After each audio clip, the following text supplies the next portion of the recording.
Oh, okay. You want them Just a tuning little nugget. in. Yes, you got to Tomorrow tune in night, to know the lineup. Wednesday night, But you don't want to Thursday. miss any night. But before we actually talk about a little bit going deeper in, did you get a VIP box? Did you get a seat for Friday night? Because I want to be front and center. Yes. I don't want to miss anything. Me too. I want to be in the presence of God. Absolutely. All of these days, all of these messages are bringing us up to Friday night. Friday night is going to be a powerful prophetic worship night. You ladies do not want to miss it. And while all the seats are full, we do have 5 VIP seats available. What? Yes. But there's only, so if your girlfriend missed it, you missed it, and you didn't get a seat for Friday Come night, on. well, it's not over. There's still an opportunity. We have 5 VIP boxes available, but the only place you can get them is right here. Yep. So you have to tune in each night. You got to like, you got to comment, you got to share. And each time you do, your name will be entered into the drawing to win. Yes. And all the winners will be announced Thursday night, so make sure you stay tuned in. Thursday night? Yep. I'm going to find out if I win. Girl, you better not be in there. Leave it for other people. We know that you are going to be engaged. We know that you're going to have watch parties while we're having these sessions this week. So make sure that you do that. Invite your girlfriends. Yes. It's open for everybody. So if you need somebody that needs a word, there's going to be so many good topics this week. Yes. You know what? Have you ever felt like God had you at the perfect place at the perfect time for the perfect reason? Yeah, I have. But I also have felt like, where is he? Like, sometimes I get so impatient. Like, where is God? Yes. Right? Well, sometimes I find myself like feeling like I can't even center. I can't center myself. I can't get into a rhythm. I can't hear from God. Or even just feeling on the outside. Yeah. Have you ever felt like you've ever been on the outside looking in? Everyone's getting struggling to fit in. And absolutely. Yeah. And I feel like sometimes he's just saying that, at those times he's told me to just think about what I have in my hand. How can I worship him? What can I use to worship him? Yeah. That's good. Well, I know that these amazing speakers are going to touch on all these subjects this week. Yes. But tonight's speaker. Yeah.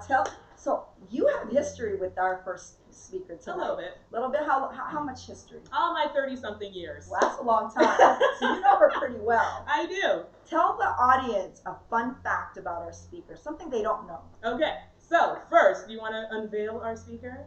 If you haven't guessed already, we have the beautiful, the poised, the polished Pastor Mae Dobbins bringing the word tonight. Come on. So, fun fact about Pastor Mae. She's my sister, if you didn't know. And when not only can she bring a powerful word, but when we were younger, Mae can also sing, she can dance, and she can rap. Yes. Oh my goodness. Yes. I don't think I knew that about her. And God would have it that she would marry a rapper. What? Yes, absolutely. All right, right now, ladies, if you want to hear Pastor Mae rap, let me see those hearts. Let me see those hearts. Yes. We want to see hearts. We want to see comments. We want to see likes so that we can convince them to do some kind of a rap, singing, dancing duet. We'll bring the twins up there, whatever. Tefumi, sing a little bit of what she. That's not happening. Well, all joke aside, she is bringing a powerful word. Yes. And make sure you ask, when you see her in the halls of Bethel, make sure you ask her to drop a line for you, okay? Without further ado, ladies, please welcome Pastor Mae Dobbins. Hey, everyone. Hey. Our Chica conference week. These ladies are hilarious. First of all, I cannot sing and I cannot rap, okay? So please, no. That is not true. But a true fact is that when I was younger, I did have a group, and it was just a pretend group, in my opinion, called Too Dope to Doubt. So that's true, but I really cannot sing and I cannot rap. So please don't ask me to. And you don't want me on your worship team. I can only sing in the shower. Well, thank you, ladies, for joining us tonight. I'm so excited to kick off our conference week. We are excited to have you joining us on here tonight, and hopefully you're going to be joining us on Friday evening at the church for our awesome, it's going to be a powerful prophetic night of worship and prophecy. We know that God's going to be moving and speaking on that night. But we also know that he's going to be speaking every single night this week. So hopefully you're able to tune in with us Monday, Tuesday, Wednesday, Thursday, and then on Friday. So our Chica Conference week, this is called Pursue Chica Conference. Why is it called Pursue? Because God has been pursuing us. If you call yourself a Christian and you're a believer, God has pursued you into relationship with him. And relationship is a two-way street. God pursues us and then we respond to him. So we are in this beautiful love relationship with Jesus where he's pursuing us, and the goal is that as he's pursuing us, that we are pursuing him back. And this week, we're going to really spend time, as we know that he's chasing us down. And this week, we're going to spend time really pursuing his heart, pressing in, listening to the voice of God, hearing from him, because he wants to speak a specific message every single night to you this week. I really believe that. Our team, we've been praying for you. We've been praying for this week. This has been a challenging year, right? And we first thought that the conference was going to be earlier in the year, but because of the pandemic, we've had to change things, and things have just shifted and changed. But God has been on the move. God never stopped working in the midst of all of this. And so we know that this week we've carved it out for us to just really press in to hear from God for what he has for us in this next season of our lives. So again, I hope that you will join us every evening this week to just hear what God is saying, what God has to say to you in this time. I believe there's going to be a prophetic message for you every evening, that there's going to be a word that he speaks to you every night this week. So with that, I'm going to get into my message for tonight.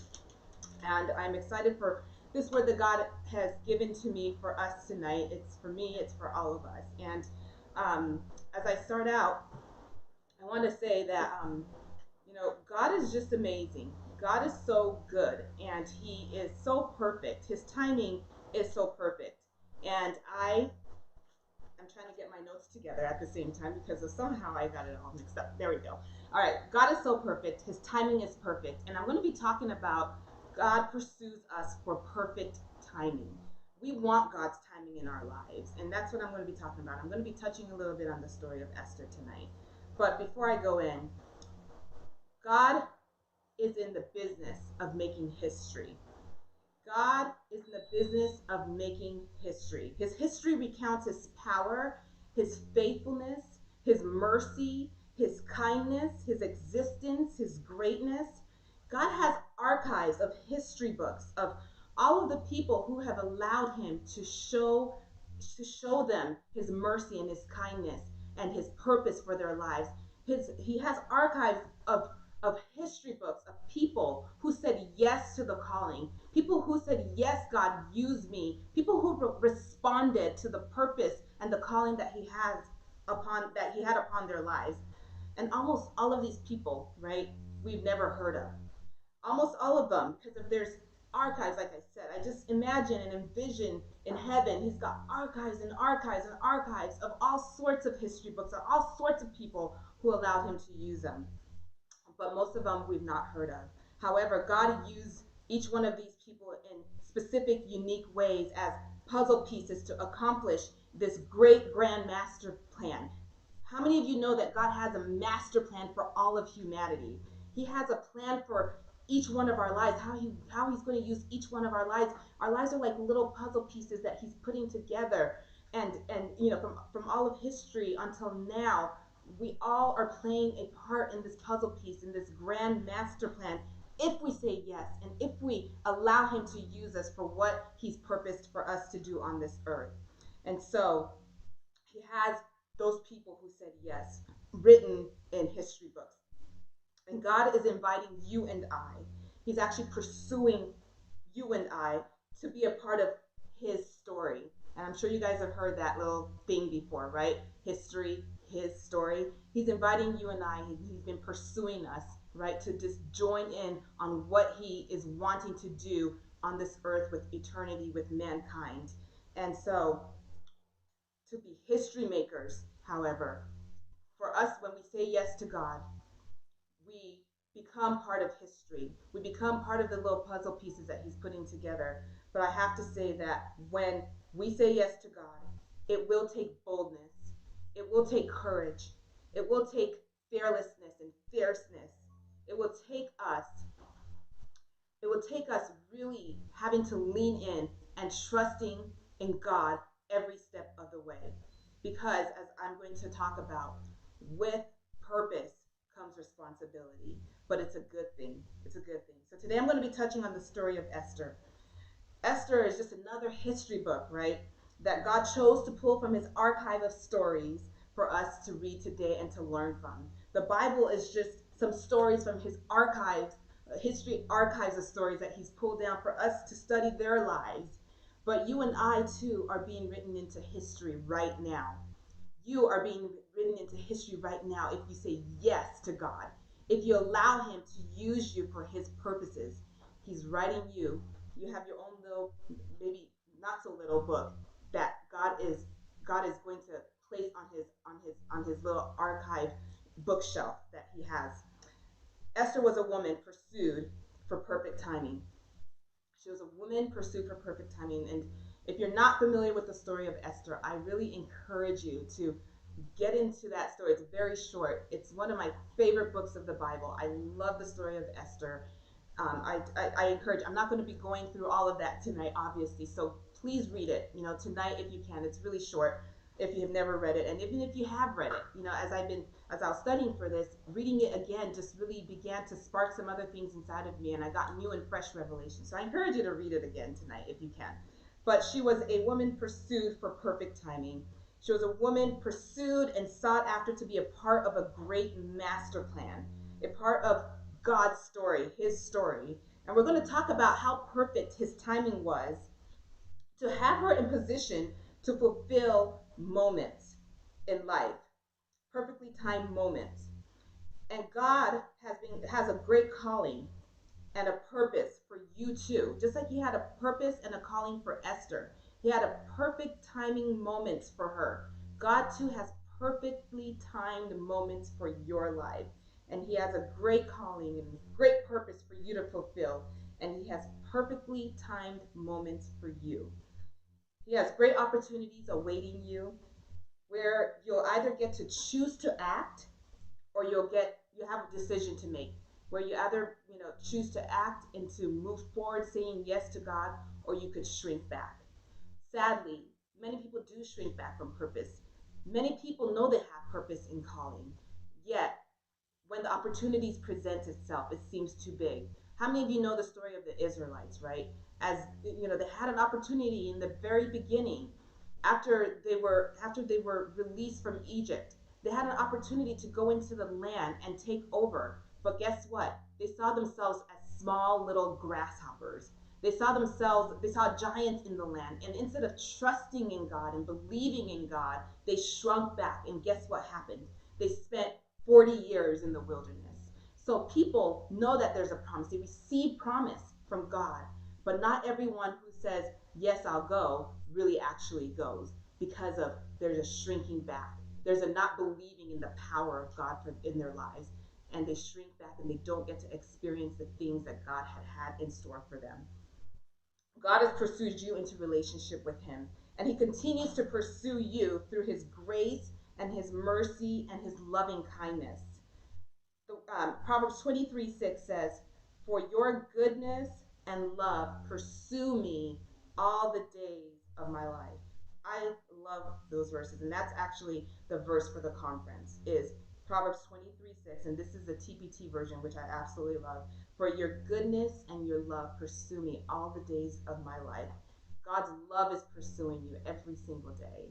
His goodness is pursuing you every single day. His pursuit of you has been because of his great love for you and his desire to fulfill his purpose in your life. So many of you know that you have been called for a purpose. You've been created on purpose for purpose. And I'm here to tell you today to get ready for what he has purposed to do in your life in this season. Get ready for what he has purposed to do in your life in this season. It is time for us as women of God to arise and to pursue the heart of God like never before. God's already been pursuing us, but we have to respond and we have to run towards him too.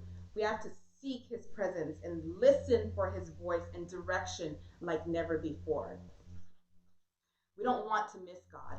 We don't want to miss what he's doing around us and in us and through us. We don't want to miss what he's wanting to do in our lives and how he's wanting to use us. So we have to be alert and we have to be ready to respond to the timing. You have to be ready to respond when he says, now is the time. You have to be ready. So you've been pursued. I want to say this. You've been pursued for such a time as now. And I don't know if you're with any girlfriends right now or if there's someone around, but say it out loud. I have been pursued for such a time as now. I've been pursued for such a time as now. So Esther, the story of Esther actually takes place in 483 BC, before Christ, in the kingdom of Persia, where many Jews were still living. So if you know a little bit of the history, 103 years prior to this time, the Jews had actually been taken into captivity by the Babylonians. And here, 103 years later, it was about 70-something plus years that they were held in captivity. But now they were no longer in captivity, but they were now living in in Persia. So they had the freedoms, but there was still a lot of racial tension and hatred towards the Jews. So that's an important part of this story. So let's picture this scene for a second. The scene, so like it's a movie, right?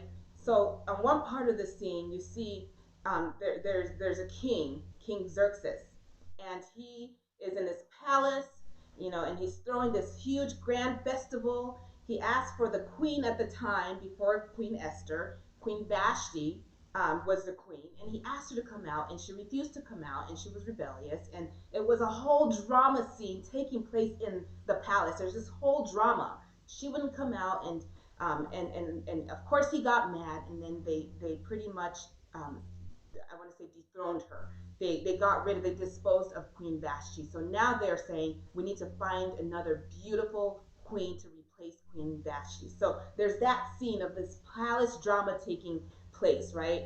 Happening in the background. And then you look over here in Shushan, where Esther lived, which is still part of Persia, of course. And Esther is just this young woman, right, hanging out, and I don't know, I kind of see her like skipping around and running around, but she's a young woman, right? So I don't know that she was probably skipping and running around, but she's doing her thing in her own little area. Her parents had died, both her parents, so she was raised by her cousin Mordechai. So her and Mordecai just have their little life over here while all of this drama is going on in the palace. So Esther, being in her own town, being raised by her cousin Mordecai, I want to say that Esther, when I really dig into her life and I really begin to think about her life, right? Yes, she's over here doing her own thing. Probably never ever would have expected to ever be, to ever even to be in the palace for any reason.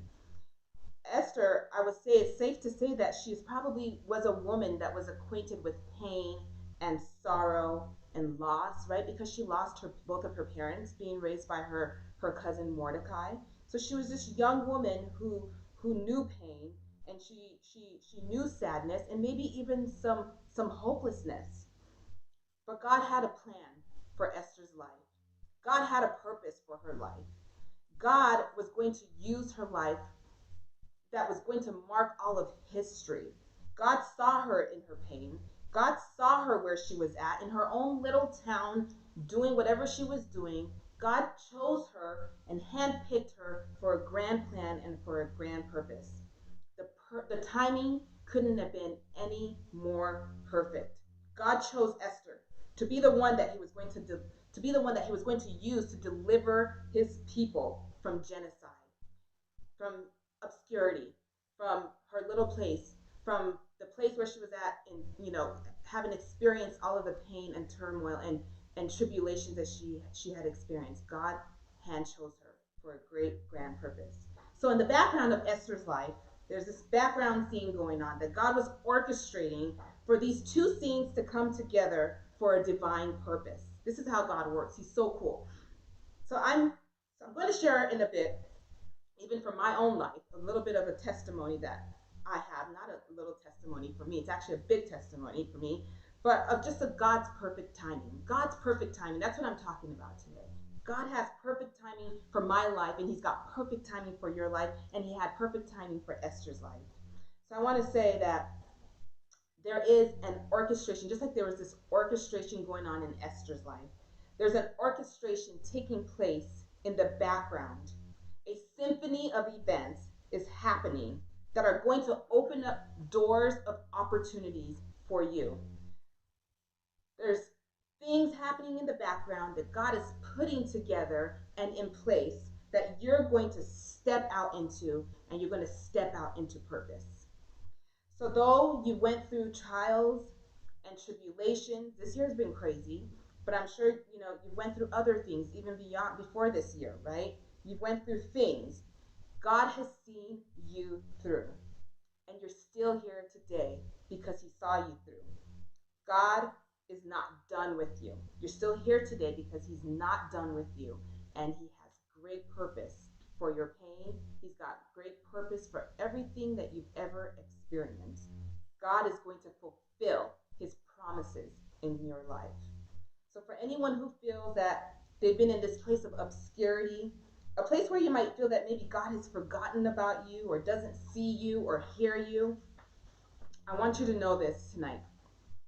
Yes, he does see you, and yes, he has heard you, and his timing couldn't be any more perfect for your life.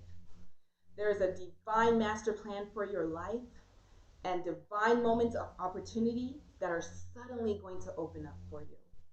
One moment, if you know the story of Joseph in the Bible, one moment Joseph was in the dungeon prison. He had gone from one crazy situation to the worst situation. He found himself in this dungeon prison, no real opportunity to ever get out.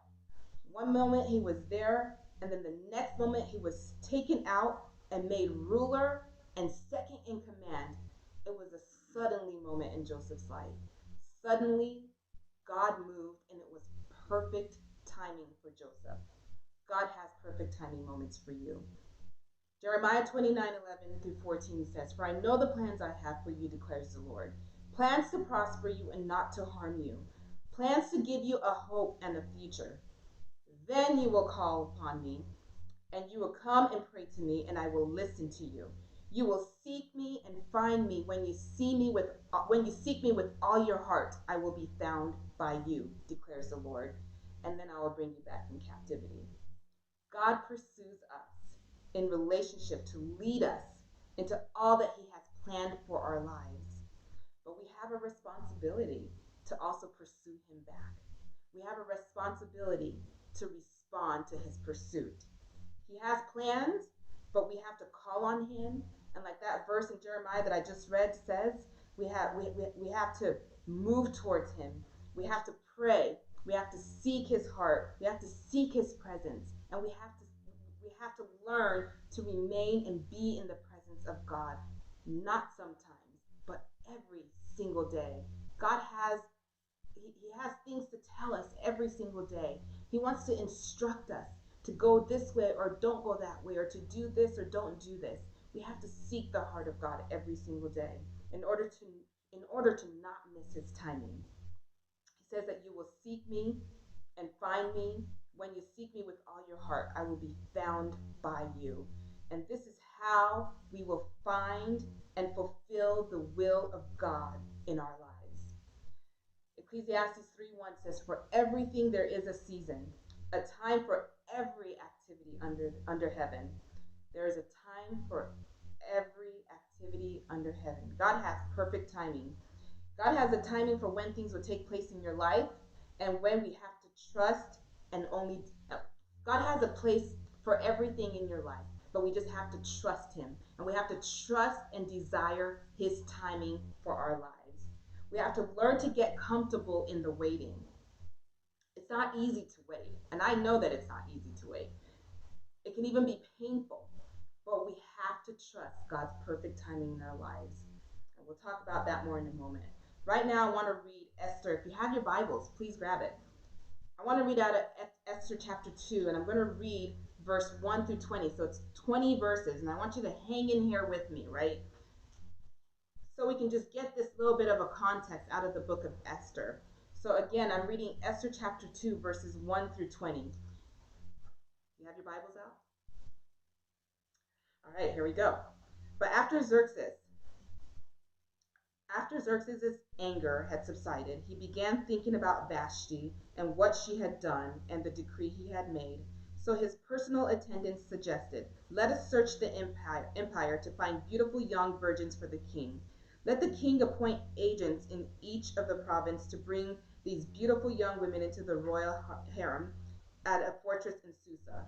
Hegai, the king's eunuch in charge of the harem, will see that they are all given beauty treatments. After that, the young women who most pleases the king will be made queen instead of Vashti." This advice was very appealing to the king, so he put the plan into effect. At that time, there was a Jewish man in the fortress of Susa whose name was Mordechai, son of Jair. He was from the tribe of Benjamin, and he was a descendant of Kish and Shimei. His family had been among those who with King Jehoiakim of Judah, had been exiled from Jerusalem to Babylon by King Nebuchadnezzar. This man had a very beautiful and lovely young cousin, Hadassah, who was also called Esther. When her father and mother died, Mordecai adopted her into his family and raised her as his own daughter. As a result of the king's decree, Esther, along with many other young women, was brought into the king's harem at the fortress of Susa and placed in Hegai's care. Hegai was very impressed with Esther, and he treated her kindly. He quickly ordered a special menu for her and provided her with the beauty treatments. He also assigned her 7 maids, especially chosen from the king's palace, and he moved her and her maids into the best place in the harem. Esther had not told anyone of her nationality and family background, but because Mordecai had directed her not to. Every day, Mordecai would take a walk near the courtyard of the harem to find out about Esther and what was happening to her. Before each young woman was taken to the king's bed, she was given the prescribed 12 months, remember that, 12 months of beauty treatments, 6 months with oil of myrrh, followed by 6 months with special perfumes and ointments. When it was time for her to go to the king's palace, she was given her choice of whatever clothing or jewelry she wanted to take from the harem. That evening, she was taken to the king's private rooms, and the next morning, she was brought to the second harem, where the king's wives lived. There she would be under the care of these names, Shashgaz, the king's eunuch in charge of the concubines. She would never go to the king unless he had especially enjoyed her and requested her by name. Esther was the daughter of Abihail, who was Mordecai's uncle. Mordecai had adopted his younger cousin, Esther. Just in case you missed it, the Bible wanted to make sure that you knew that. When it was Esther's turn to go to the king, she accepted the advice of Hegai, the eunuch in charge of the harem. She asked for nothing that he suggested. She asked for nothing except what he suggested, and she was admired by everyone who saw her. Esther was taken to King Xerxes, the royal palace, in early winter of the 7th year of his reign, and the king loved Esther more than any of the other young women. He was so delighted with her that he set the royal crown on her head and declared her queen instead of Vashti. To celebrate the occasion, he gave a great banquet in Esther's honor for all of his nobles and officials, declaring the public holiday for the provinces. Okay, so even after the young woman had been transferred to the second harem and Mordecai had become place official, Esther continued to keep her family background and nationality a secret. Okay, so that's what I wanted to read out of that. So, with the story of Esther, God had preserved Esther, right? He had preserved her for this divine moment, and she had so much favor. She had favor, like we read, with everyone that she came into contact with. With God's timing, let me say this again actually. With God's timing comes favor. Favor opens up opportunities that were once shut and closed. There's no striving or forcing things to happen. When it's God's timing, favor follows it. When we wait on God to do the thing that he wants to do in our lives, it comes with favor and open doors. It says in Esther 2:17, we read that she obtained favor and grace in his sight more than all the other virgins. That was because it was God's timing. I want to stress the fact that we must wait on God's timing. We must wait on God's timing for things to take place in our lives. In Lamentations 3:25 through 26, it tells us that I say to myself, the Lord is my portion, therefore I will wait for him. The Lord is good to those whose hope is in him. To the one who seeks him, it is good to wait quietly for the salvation of the Lord. So I know that you want that husband. I know you want to be married. I know you want that promotion. I have some people in this room that are saying amen to that. I know you want the promotion. You want the business or the ministry to take off. I know you want to conceive and have that baby that God promised you. I know that your body needs the healing and relief from the pain. I know that God has promised you certain things, very specific things, and you've been waiting for a long time now. But wait upon the Lord for his perfect timing. He has perfect timing moments for all of the things that he's promised to you. Don't be like me, where so many times I didn't wait on God's timing, and I went before God. So many times, you guys, I went before God. I would hear God's promise, and I was very overzealous and ambitious to receive that promise, and it cost me. It cost me a lot. It cost me so many wilderness experiences and Ishmaels, which are counterfeits, before the promise. Abraham and Sarah, they heard a promise from God. God told them that they would have a child, right? That they would have their own child, but in the waiting, they got tired of waiting and they decided to go ahead of God, right? And instead of waiting on his timing, they had an Ishmael. And that was not the promise. Ishmael was not the promise that God had for them. God said they would have their own child. God is true to his promises. We must wait for his timing. Proverbs 10:22 says, the blessing of the Lord makes one rich, and he adds no sorrow to it. I love this verse. This has been my verse in this season. He adds no sorrow to it. When we wait upon the Lord, he and his perfect timing, it is a blessing. It is an all-around blessing and protection, and there's no sorrow that comes along with it. Waiting for God for his timing only comes with joy and real and true fulfillment that we can only get from God. So now I want to talk about waiting. This is a period from when God gives us this promise, right, to when we see the fulfillment of this promise. The waiting period can be very painful, like I mentioned earlier, but what if we shifted our perception of the waiting period? What if we can see this waiting period as an actual pursuit of God pursuing us in the waiting? The waiting period is a time that God is wanting to actually really pursue our hearts. So many things, if we allow God to do his thing during the waiting, there's purpose in the waiting. If we allow God to do what he wants to do in the waiting, we will experience him like never before. It is actually the greatest reward. The waiting, in my opinion, and in my experience of waiting, is actually the greatest reward than the actual promise, because in that waiting time is a tighter intimacy with God, with Jesus, because in that time he's pursuing our hearts. He's speaking to us, and you're hearing him so clearly. He's bringing healing, and it's a time of purification and beautification. It's a time where he's able to really purify and cut off things off of us that needs to be broken off of us if we allow him to, because he's speaking and he's showing us things and he's wanting to heal us. It is a time for purification and beautification. It is a time where he wants to give you beauty for ashes. He's seen all of the things that you went through, and he wants to heal you, and he wants to touch you in a very special way and give you beauty for ashes. Esther, right? She experienced pain, but God brought it all full circle for her, and he did a mighty work in her life, and he brought fulfillment into her life, and he did something great with her life. Joseph, he went through a long season of waiting, didn't he? He was in a waiting time and waiting period. He went from into slavery, into prison.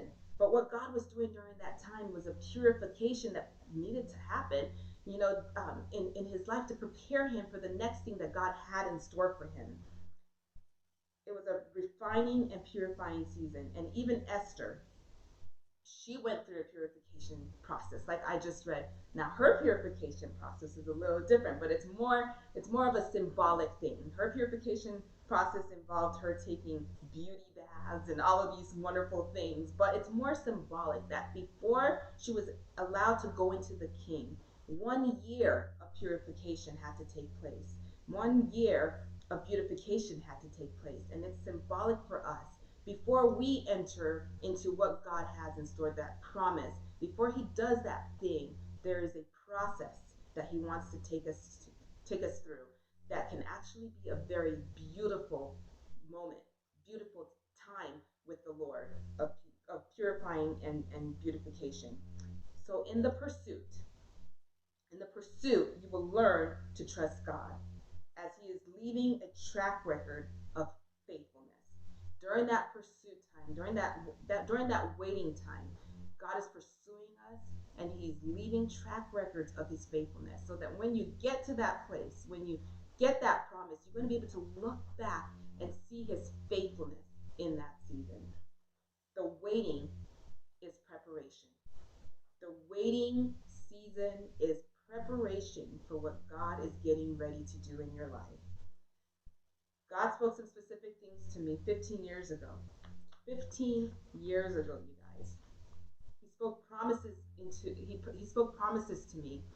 This, if you know a little bit about my story, I was a person who, that Jeremiah 29:11 verse was it radically changed my life, because I had no future, I had no purpose, I had no hope. But God, when he came in, he gave me a future and a hope. And part of what he did, he began to paint vision for me and give me purpose, and told me all of these things that he was going to do in my life and the things that he wanted to do. And I was a person that I was done with life, if you know my testimony. But God gave me promises. God revived me and gave me vision. And so one of the promises that he gave me back then, over 15 years ago, he spoke to me about my career, and he told me that I would have favor and success in career. And that was so meaningful to me for so many reasons that I don't have time to really go into right now. But that's what he spoke to me. And then as I graduated college and I got into the field, I expected to see the thing that God said that he was going to do. I did see a lot of favor, but I didn't really see the success at the level that God had shown me. So I did a lot of things to try to get ahead of God. I did so many things. I went so far ahead of God, you guys, and I experienced one slam door, shut door after another. It was a very painful season, very painful season. I kept butting heads with God, really, and I experienced so many wilderness experiences during that time. And really, I delayed the promise, like the Israelites did, right? Because so many times I went ahead of God, but eventually, I kind of come from the school of the hard knocks. Eventually, I surrendered. Eventually, I realized I was getting nowhere fast. And so I experienced this, I finally just surrendered. And once I surrendered, which, you guys, this is crazy for me to say, but this is just only a few years ago, that I finally just surrendered and gave up, and I gave it to God. And once I did that, I experienced this breakthrough in my heart. I experienced this breakthrough in me. And it was like these walls came tumbling down. And finally, I just didn't want anything other than what God had for me. God was then able to do a massive amount of healing over the last few years. He's done this massive amount of healing in my heart, in my life, and it's been this purification and beautification process, all in order for him to prepare me for what he had next. I'm happy to say, I experienced a fulfillment of one of those promises just over the last few weeks, 3 weeks or 4 weeks at this time, God has come full circle, and He has answered a prayer, really a promise that He told me He was going to do in my life. And this only came after the surrendering of what I had made an idol. And this came after me just fully making the decision to focus on God and to surrender all of it. The fulfillment of the promise is usually when God does something. Actually, let me go back in my notes. I experienced God's fulfillment of one of His promises to me 15 years ago. And His fulfillment of this promise is not just to, God, yes, He gives us amazing gifts. But when God has a fulfillment of promise, it's usually for a greater purpose. It's usually because of it's part of His grand master plan. So when God fulfills a promise, there's a calling, and the calling has weight. When God does something in our lives, when He answers a prayer, usually there's a grand plan and purpose for that thing that He's doing in your life, and there is a weight to it. There's a purpose that He's wanting to use that thing that He says that He's going to do in your life. He's using it for a grand purpose, like we saw with Esther, right? He fulfilled something, and it was for a greater purpose and calling. So you have to know that it will take courage and boldness to walk in the fulfillment of promise. It will take courage and boldness to walk in fulfillment of promise. There's a responsibility that comes with purpose. Esther's story is all about God's sovereignty and human will. God had prepared the place and the opportunity, and His people, which were Mordechai and Esther in this story, they chose to act. So God is divinely putting things together, but then we're going to have to make a decision to act, and there's a responsibility in that. God is in his sovereignty. He's creating divine opportunities for you to walk in purpose, but you'll have to make some bold moves and choose to act. God is creating opportunities. I'm saying it again, but you're going to have to make some bold moves to choose to act. Mordecai found out about this plot. So going on with the story of Esther, Mordecai found out about a plot to kill all of the Jews. He told, and then he went to go tell Queen Esther. Now she's crowned queen. He told her of this plot. So I'm going to pick up the story on Esther chapter 4. I'm going to read 7 verses. Esther chapter 4, verse 7 through 14. Mordecai told him the whole story, including the exact amount of money Haman had promised to pay into the royal treasury for the destruction of the Jews. Mordecai gave Hathash a copy of the decree issued in Susa that called for the death of all the Jews.